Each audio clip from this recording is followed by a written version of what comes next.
tramway roule-t-il? Le tramway roule sur des rails, fixés au sol sur une plateforme. Il s'arrête à chaque station pour que les passagers puissent descendre et monter. Chaque station est matérialisée par un abri et un quai. Souvent, comme sur l'illustration, le tramway passe au milieu de la chaussée avec des voitures ou des vélos qui circulent de chaque côté de la plateforme. Comment le tramway fonctionne-t-il? Le tramway avance grâce à un moteur électrique qui tire son énergie des lignes aériennes de contact, qui sont comme des fils électriques tendus au-dessus du tramway.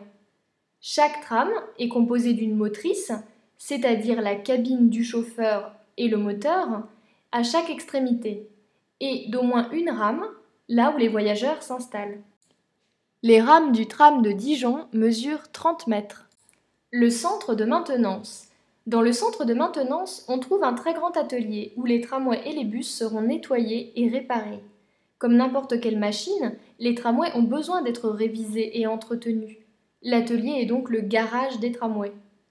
Le centre de maintenance est un site immense, puisqu'il compte 30 000 m² de bâtiments et de surfaces construites, soit l'équivalent de 6 terrains de foot.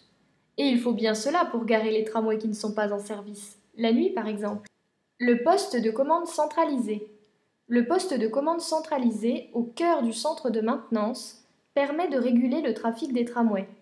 Depuis cette tour de contrôle, on peut décider d'augmenter le nombre de tramways en circulation afin de répondre à la forte demande des voyageurs à certains moments de la journée. Le poste de commande gère également les aiguillages qui dirigent le tramway sur une ligne plutôt qu'une autre. Dijon et Brest, le même tramway. Construit par l'entreprise française Alstom, le tram de Dijon est le modèle Citadis. Les villes de Dijon et de Brest ont acheté leurs trams ensemble pour faire des économies. Qu'appelle-t-on design du tramway? Le design du tramway se définit par les couleurs et les formes qu'il présente, à l'extérieur comme à l'intérieur. Chaque modèle de tramway est différent, comme chaque modèle de voiture par exemple. Ainsi, chaque ville peut se différencier en choisissant le design qui lui plaît.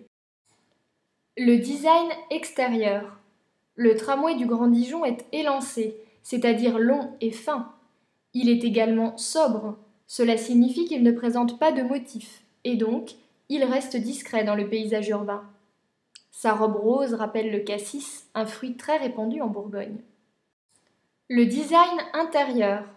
À l'intérieur du tramway, les sièges et les espaces situés entre les fauteuils sont larges, afin que les passagers puissent circuler facilement.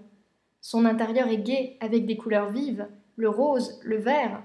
De plus, les larges vitres permettent de voir défiler la ville.